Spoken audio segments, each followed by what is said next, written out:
first and seconds, please. How are you? Hi, I'll talk to you about this later. Okay.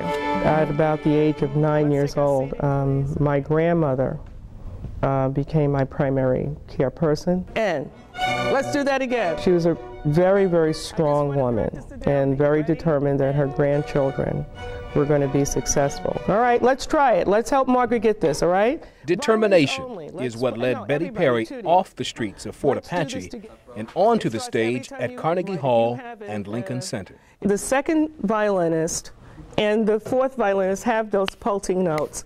Bum, bum, bum, bum, bum, bum, bum, bum.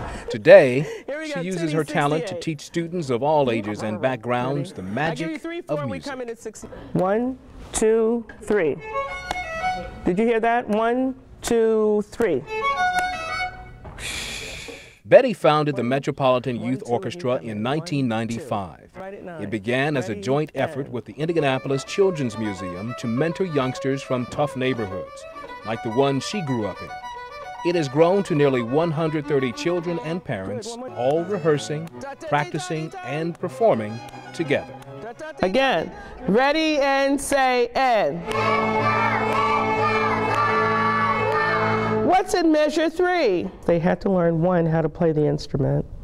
They had to make sure that they practiced with their kids at home. They learned by playing the instrument to have more empathy for their children. In other words, if a kid comes and he's practicing and he says to he's 6 or 7 years old, and he starts crying and whining and he says, my hand hurts, the first thing the parent is going to say is, oh no, you just don't want to practice.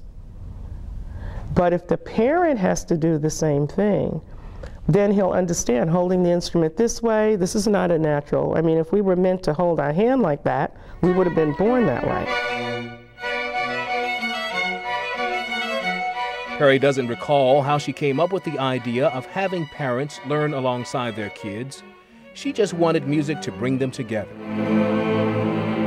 I didn't want to give those kids a knowledge base that their families couldn't have and take them away from their families. And I thought if the families had the same type of information, they could move forward together as a unit.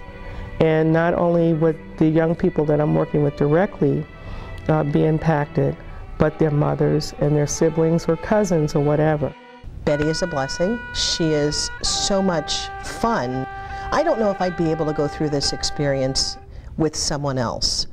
Betty is a big kid, and at the same time that she's being very childlike with us and kind of appealing to the child in me, I know that she's also very corporate. And you weren't ready. Stop. Okay. The hardest part is when my mom or I messes up. We have to keep on starting over sometimes, and it's just hard to keep track of the notes sometimes. 4 orchestras, A through D, account for varying skill levels, and Betty is as focused with the beginners as she is with her virtuosos.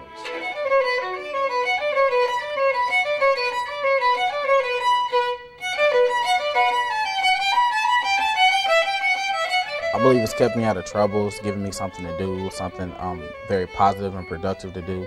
It's also helped me not just musically, but it's helped me with academics. Allowed me to become more focused and more organized so I can accomplish my task. She really pushes us to be the best that we can be. She always pushes us to get to the next level and to work harder, but then she still makes everything fun. Can we share with, hold on for a minute. Oh, wait. No, 2 different books.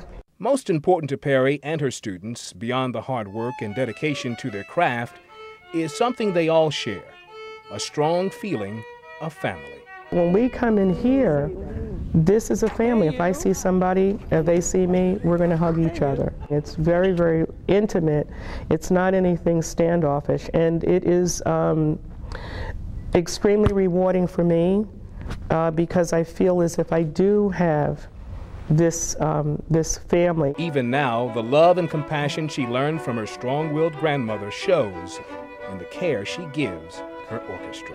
Something that I live for in the morning, to be able to be with my friends, inspire them and let them inspire me.